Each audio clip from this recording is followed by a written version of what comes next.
And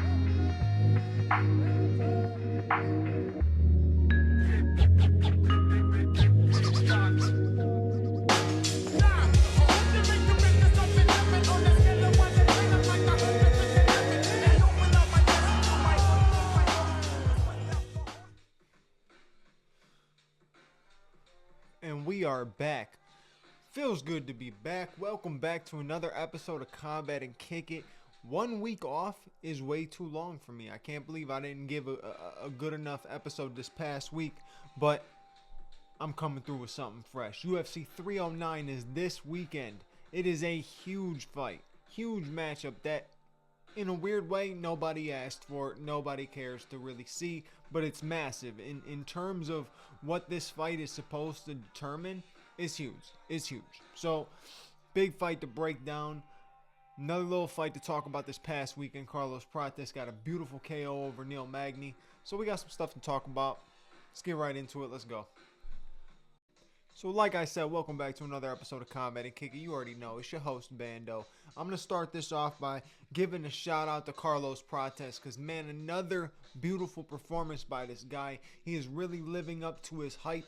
He is showing that he is a true contender in that welterweight division. He's a problem when it comes to the striking. He's got good takedown defense. He's very interesting to see where Carlos Prates is going to go. Dude's got some pop in his hands though. He landed a couple clean shots on Magny, but the one that turned him off didn't even look like it landed that clean. Kind of just skimmed over the top of his head. But sometimes that's just enough. When you hit that hard, it's just enough. And Carlos Prates got it done. Got it done. Good for him, man. I would love to see him start fighting some guys that are some crazy fun matchups now. Right? The welterweight division is always interesting. You got fights between guys like Joaquin Buckley and Ian Gary coming up soon. Like, that's a fun fight for the welterweight division. You know, I would like to see something like Carlos Prates maybe versus like Michael Venom Page, Carlos Prates versus Kevin Holland. Like, you know, just fights like that are going to end up being fun, exciting fights. But he could be a problem for that division. He could be a problem for that division. Now, we know the division being, I don't want to call it a wrestle-heavy division, but the past few champions were wrestlers besides Leon. Like, everybody else had basically a wrestling background besides Leon. So, you know, it seems like a wrestling division, but the more you look at it now, right, once Usman's gone, Colby's irrelevant. Once Bilal's done, Shavkat's the only threat when it comes to the ground game in that division, realistically. Everybody else is just kind of skilled, you know, everywhere else. You know, they're skilled all around, but they got their different things of expertise. But, you know, I feel like Shavkat would be the only guy who would have, like, wrestling in his arsenal, like real wrestling. Because, you know, he can utilize it any given which way he wants to.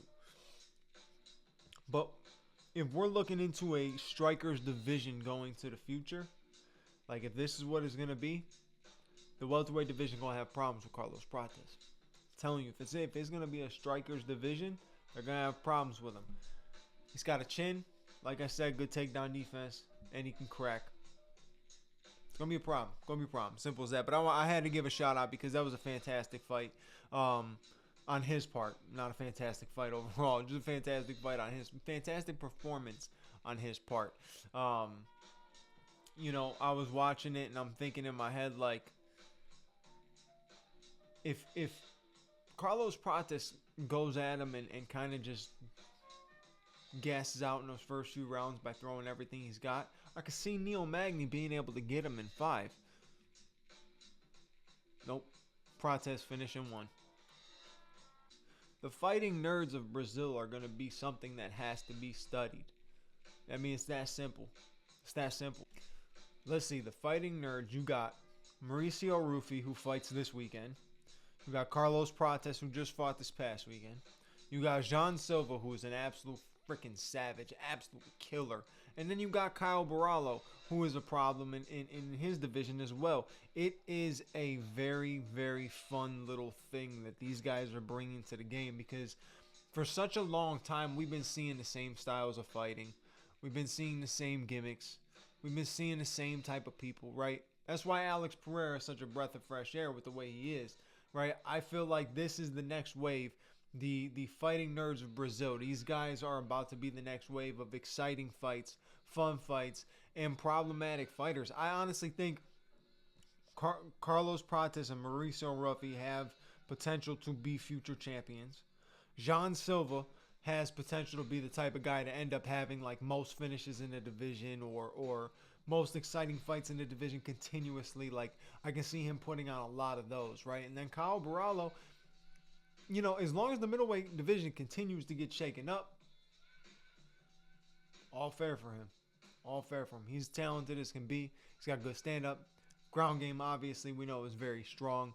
So we'll see what happens. What's next for him? They got to book him a nice fight. They got to give him something good. But not going to waste any more time on the fighting nerds, but just had to give the shout out to them, and great win by Carlos Prates. So moving on, UFC 309 is this weekend, so you know how it is. I got to come through with breakdowns. I have to do breakdowns, and I got to do the breakdown of the main card. And if I'm being honest, I'm going to grade this card without actually watching the card. I'm going to grade it based off of first impression of the 5 fights on this main card. And this card is a C+ in my opinion. C+. And that's a card with my favorite fighter on it too. Don't forget.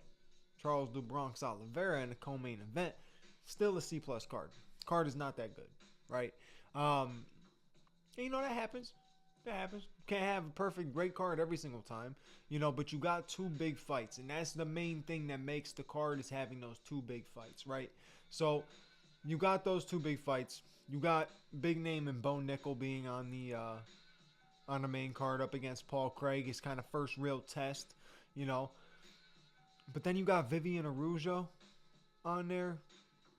Like I just don't see her as being a main card fighter. No disrespect. I just don't see her being a main card fighter. Not a main card of MSG. New York City, MSG, the biggest freaking venue you can be at for fighting. For anything. Like it's a massive, massive, massive place. And I'm not talking about in size. I'm talking about in stature.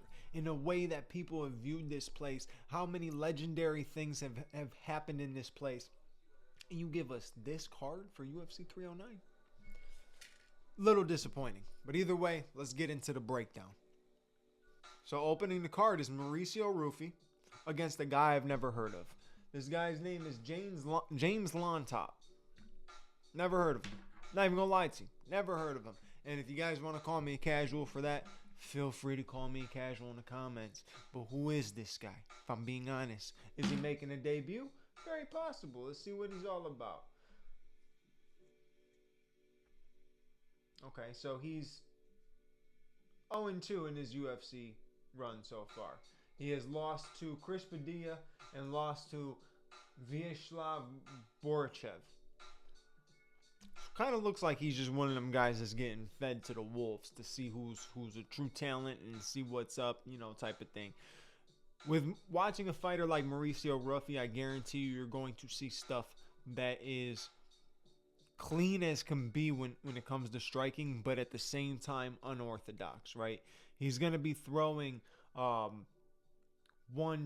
kick, spinning back elbows, spinning fist into spin kick. Like he's very flashy in the way he strikes, but he's clean. He's clean, unorthodox, and flashy, and that's why he is so skilled. He's got a little bit of power behind that too. He's 10-1. Obviously, a lot of people are riding with him. I just got done talking about the fighting nerds, so there's clearly a little bit of hype behind him. A little bit of hype behind all these guys now. But from the looks of the matchup, from what this man's 0-2 UFC record is looking like for Mr. James Lontop, I think Mauricio Ruffi's got no problem getting it done. So I would lock that bet in as one of the biggest favorites on the card for sure. Lock that in, Mauricio Ruffi. Now you got Vivian Araujo going up against Karine Silva. Vivian Araujo is 37 years old, so she is not on the younger side of fighting. She's been in the game for a little bit, or a little while now. I don't know why I said a little bit. A little while now. She's fought some top contenders. She's fought a lot of people in the division. She has put on great performances. She has put on really bad performances. She's not great. She's not bad.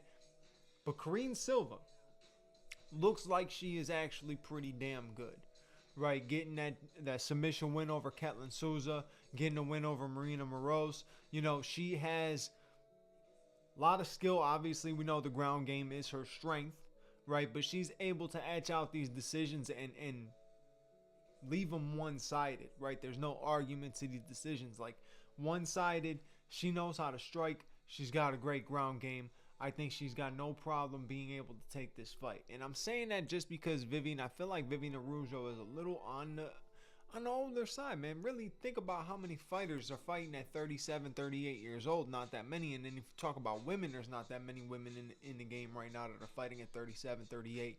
It's around the time where women start to retire. You know, if you got a woman that's 30 years old, she's young and ready to go, hungry. Vivian Araujo's been at the top, you know, she's gotten to the top of the division, not like the top, but she's gotten to the top of the division. She's risen up. She's also been knocked back down, risen up, knocked back down. So, you know, she kind of knows no matter what win she gets, she's not getting a title shot. But Karine Silva's never had any opportunity even close. So she can get a win over Vivian Araujo, kind of like a gatekeeper style win. She gets past her in a huge, massive card, makes a statement.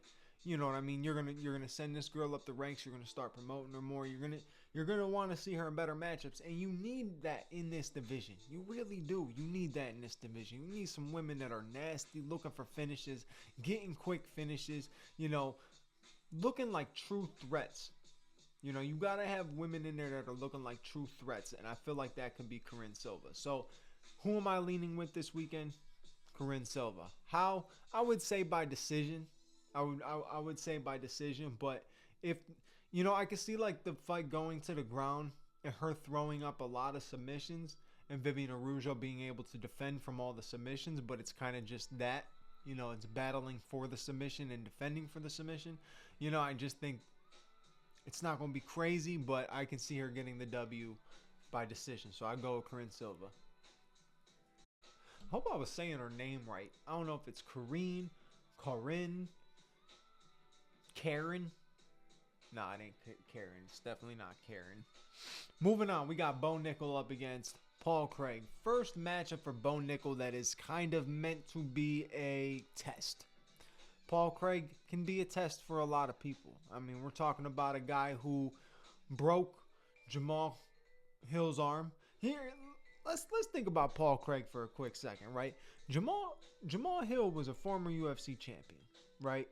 Before that, Paul Craig snapped his arm.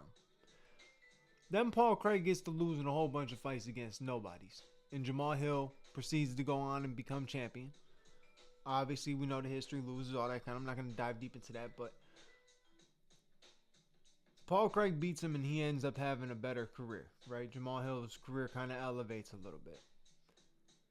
Same thing for Magomed Ankalaev. Paul Craig subs Magomed Ankalaev, and now Magomed Ankalaev's next fight is going to be fighting for a title. It's crazy how MMA math works. But talking about this fight specifically, you know it's going to be going to the ground.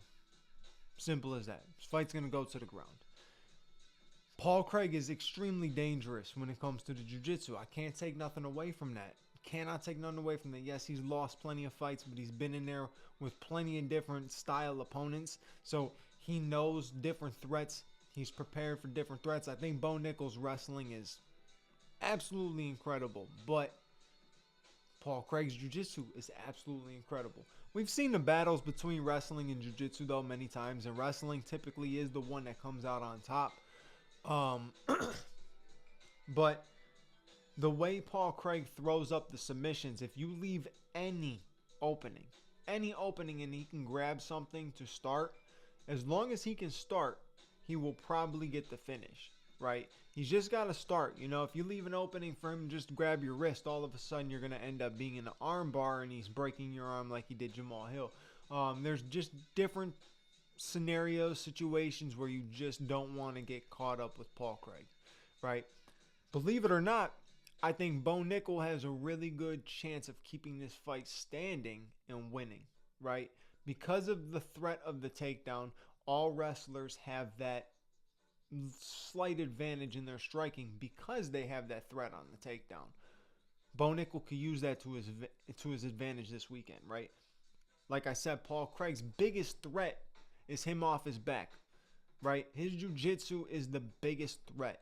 If Bo can beat him up on the feet a little bit and find the proper ways of getting him down to not get caught in anything, I think Bo Nickal has no problem getting this done. But Paul Craig has to be willing to throw shit up. If he ends up on his back, he's got to be willing to just throw shit up, right? I don't see Bo Nickal going for a submission. I see Bo Nickal going for a TKO finish, ground and pound style finish if he can get it. Bo is in there to get a finish, so I respect that. And he is a skilled dude, right? Do I think he is somebody who's going to be a future champion? It's very possible in a division that lacks wrestling, right? But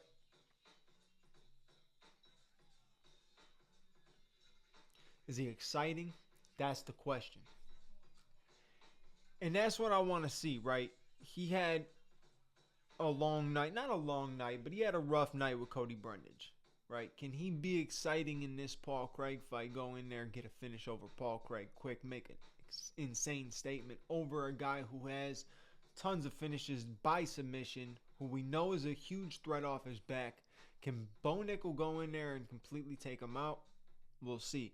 If you want to play the underdog fight, a little bit and place a bet on the underdog, I know that Paul Craig is a big underdog because I saw that Bo Nickal is a minus 1,000 favorite. So I assume that Paul Craig is plus 400 something or more for the underdog. So if you want to have a little bit of fun, you could throw it on Paul Craig by submission and see if the world gets completely shocked. Imagine if two things happen that night. Paul Craig submits Bo Nickal and Stipe Miocic knocks out Jon Jones. You put those two things on a parlay, you'll be sitting pretty. I promise you'll be sitting pretty if they hit. Now, not likely, obviously. Well, that's why the odds would be so crazy. It's not likely. But I would say that Paul Craig is never out of the realm of being able to get a submission. But if he can't get the submission, he's out of the realm of the win. So I'm leaning Bo Nickal. On to the co-main event. Charles "The Bronx" Oliveira going up against Iron Michael Chandler. In the second fight, this is a rematch back to their title matchup back in 2022 where Charles Oliveira caught him with that beautiful left hook and became champion. Yes. I'm not going to forget that. I'm not going to forget them all. I'm surprised I don't remember the exact date, the exact time, the exact down to the second of when he landed the left hand, but I'll never forget it. It was awesome. It was fantastic. But this is a different matchup. You got a guy in Michael Chandler who we know is one of the most explosive fighters. One, in the first round, and two, just in general, right? He's extremely explosive. He's powerful. He's got good wrestling. He's got unorthodox stand-up. I wasn't going to say that he's got good stand-up because his stand-up is really just unorthodox as hell. Bouncing, ready to chuck at any given moment. He's got the hand going like this, and his right hand is just cocked, loaded, ready to go. But at the same time, if he lands it, you might be dropping. You might be going to sleep. He almost did finish Charles in the first round in that last fight. So it's very interesting what can happen in this fight. If Michael Chandler comes out with the intensity that he did in the first fight, right?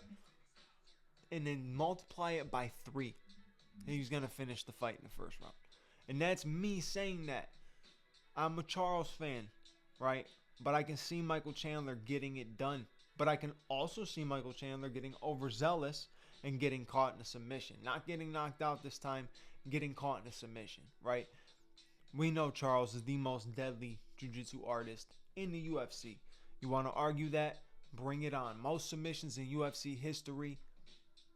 And if anybody, the only person that really showed that they could defend from those submissions was Islam Makhachev, and that just showed pure strength and IQ on the ground, right? He was able to defend those. He was able to defend the different submissions.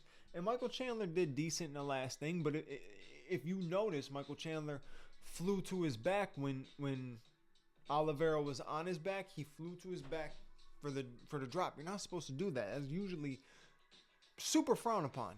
Super frowned upon. But it kind of worked in Michael Chandler's favor. So it's just going to be very interesting on what happens in this fight. Who comes out with the better game plan, realistically. These two are two of the most explosive fighters in the first round. You're going to have a very, very exciting first round. The first round doesn't even tell you all, because second round, Charles Oliveira is the biggest threat. I'm more interested to see if this fight gets past 2. Who's going to be the better man? I don't know if this is 3 or 5. I don't think it says. Yeah, it doesn't say right here. So I don't know if this is 3 or 5. It seems like a lot of these main events or these co-main events have been 5 recently. So I wouldn't doubt it being 5. But, you know, I would be interested of what happens after this goes past 2. If it goes past 2. Who am I leaning with? I'm honestly leaning with Michael Chandler, right? I want Charles. Obviously, we don't even have to get into that discussion. I want Charles Oliveira to get the win. And in a way, makes more sense for, you know, Charles to win. No, actually, you know what? I'll take that back. Because if Michael Chandler was able to get the win over Charles, you can give him a title shot too, just because the division is pretty stagnant right now, seeing Arman's about to get the title shot. So, importance on who wins this fight, it could be more Michael Chandler, but either way, right? Either guy who wins this fight could be number 1 contender. But I think Michael Chandler gets it done because of the long layoff. And the long layoff wasn't a long layoff like, oh, he was injured, he couldn't fight, or he was sick, couldn't fight. There was no BS reason. He was sitting, waiting for a matchup with Conor McGregor. Just sitting, grinding in the gym, trying to get himself ready for that matchup, for the biggest financial matchup that he was ever going to have. And it ends up never falling through. So he says, you know what, the hell with it. I'm going to take it. I'm going to take a fight anyways. Let me get the fight against Charles Oliveira, because that was the best fight he could take. The smartest fight he could take too. Because that is the fight that if you get that win, one, you get the win back for the rematch, right? You get that one back, that early loss in the earlier part of the UFC run. And then you might get a title shot. You go and fight Islam, right? It would be pretty sweet. It would be pretty sweet for Michael Chandler. But I think Michael Chandler's intensity and the fact that he's just been training for McGregor for so many years, getting ready, sitting out, waiting for a matchup that was just never going to happen. I think he's going to come in very ferocious, looking to get a finish, and he's looking to get that finish quickly. But like I said, do not slip up. Do not get overzealous, because all of a sudden, boom, you're being backpacked by Charles Oliveira. He's got your neck, and that's it. You're going to sleep or you're tapping. It's as simple as that. So who do I feel like is going to win this fight? I feel like the edge goes to Michael Chandler. Like I said, I want Charles. I might even still say Charles is going to win this fight, but I'm just leaning ever so slightly towards Michael Chandler. But I'm recording this right now. It is well, technically early Monday morning. It just hit midnight, so it's early Monday morning. So you never know. You know me, I watch all the vlogs, so we haven't seen the first. I watched the first full vlog that they had of the main event and the co-main event, but you got the fight day vlogs each day of the week coming out, right? So the embeddeds. So I'll wait to see those, and then you'll see I'll have a completely different breakdown probably by the end of the week, but I am leaning towards Michael Chandler as of right now. All right, so this main event, the main event, like I said, that people did not really ask for. No one really cared. If this fight would have happened 2 years ago, maybe there would have been some entertainment aspect of it, but there's not much. People have not really bought into this. Not only have people not bought into this main event, people haven't bought into this card, so it is not doing well. So you see these guys trying to build a little bit of something. You got Stipe all of a sudden calling Jon Jones a bitch. You got Jon Jones making videos about that, trying to, you can see them trying to build a little something. There's no beef there. We know you're faking it, gentlemen. We know that you guys know that none of us really wanted to see this fight. A lot of us still truly believe that Tom Aspinall is the heavyweight champion. A lot of us is me. I believe Tom Aspinall is the heavyweight champion, realistically, because at the end of this fight, either one of these dudes are going to retire. They could talk all the talk they want that Stipe would fight again. No, it's a wrap. You've been out for 4 years, right? You've been sitting out for 4 years, 3 years, 3.5 years, whatever the case. 3 to 4 years. You've been sitting out, right, after getting KO'd. I don't see you winning or losing this fight coming back. And Jon Jones does not want to fight Tom Aspinall, regardless. Is he running? Is he ducking? Maybe so. I feel like he doesn't want to start challenging himself again against a whole other generation. And I think this generation is a different wave, especially while John's on his way of getting older.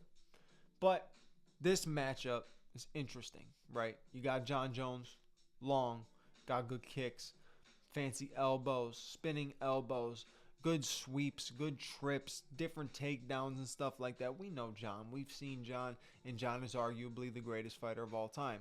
Then you go to Stipe Miocic, arguably the greatest heavyweight in UFC history. See how I said that? In UFC history.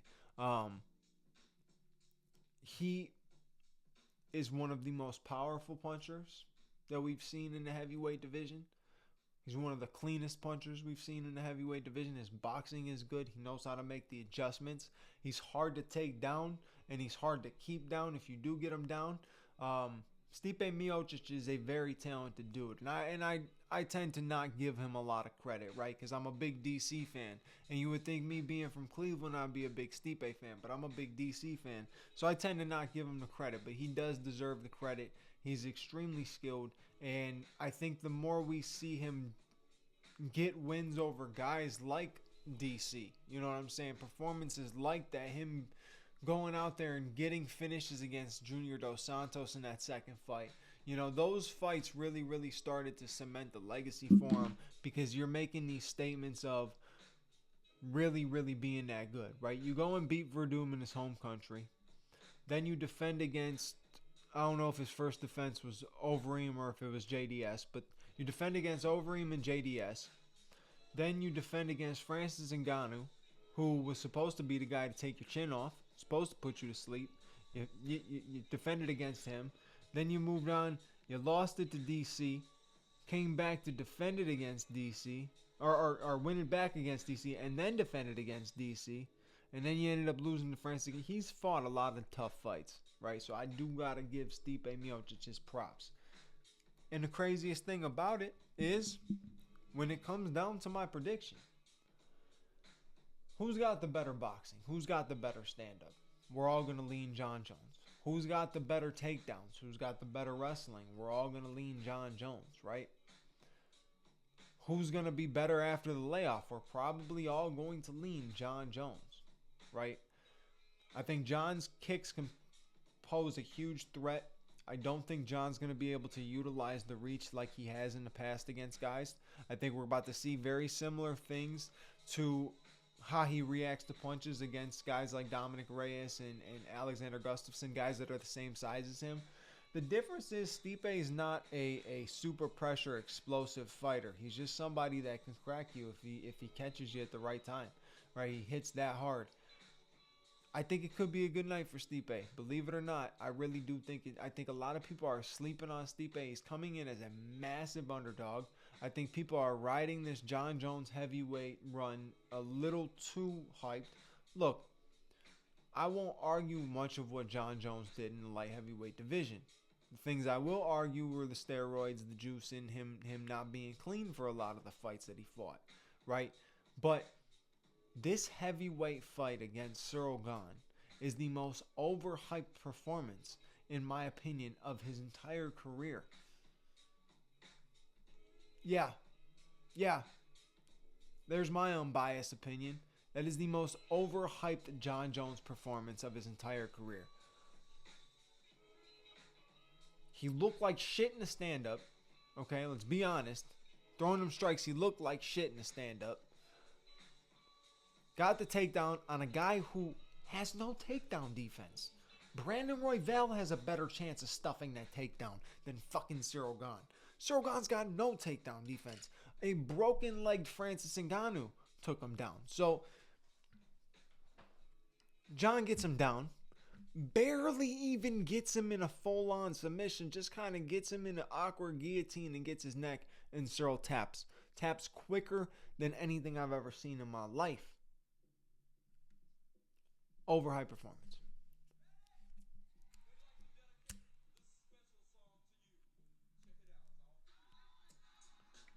And don't hit me with the you don't know what you're talking about, because I have watched every single Jon Jones fight, and I'm not talking about watching them back. I'm talking about watching them when they were happening, right? I remember the night that he beat Ryan Bader, got the title shot because Rashad Evans was out. All real nice John, sensitive young Johnny. He was so excited, becoming the youngest UFC heavyweight champion. Or UFC champion. I don't know why I said heavyweight champion. But UFC champion. Youngest UFC champion. So happy. So happy. And then, the outside part of his career, obviously, look, I'm not hating on Jon Jones. Jon Jones is a talent that you get to see once in a lifetime. I think his light heavyweight run is something that we might not see for a long time again, right? Except the excitement of Alex Pereira is taking over anything that Jon Jones did. I don't think people give a flying you-know-what about Jon Jones for real. Like, people talk about, oh, it's such a big fight. Jon Jones returning. But, like, are his fights really that? I don't know. I just feel like we've overhyped a lot of Jon Jones. One of the greatest fighters of all time? No doubt in my mind. Not even going to argue it. There is nothing to argue about that. 100%. One of the greatest fighters of all time, if not the greatest fighter of all time. And a lot of people have their arguments, right? I got my argument on why it goes George St. Pierre, Demetrius Johnson, Jon Jones, Anderson Silva. That I got my reasons why it goes that way. Anderson Silva, Jon Jones could switch. Anywhere in there can switch. But GSP always takes the number one, and I have my reasons. But this fight this weekend is major. It determines on who's the GOAT, I guess. But not really, because either way, the GOAT is stepping out. So it's a weird fight. It's a fight that's too late. It's almost like Floyd versus Manny. Yes, we want to see it. Yes, it's exciting to see that it's about to happen. It's got a lot behind it. It's kind of late. Kind of late overall. But my prediction, believe it or not, it's either Jon Jones goes in there and makes this fight look extremely easy, or we've had a crazy fucking year. Crazy ass year. My final prediction is Stipe Miocic knocks out Jon Jones. And that's it. Thank you for watching this episode. You know what to do. Like, comment, subscribe. Hit the bell notification button so you know when the next episode is out. I'll catch you on the next episode. Your boy Bando's out. Peace.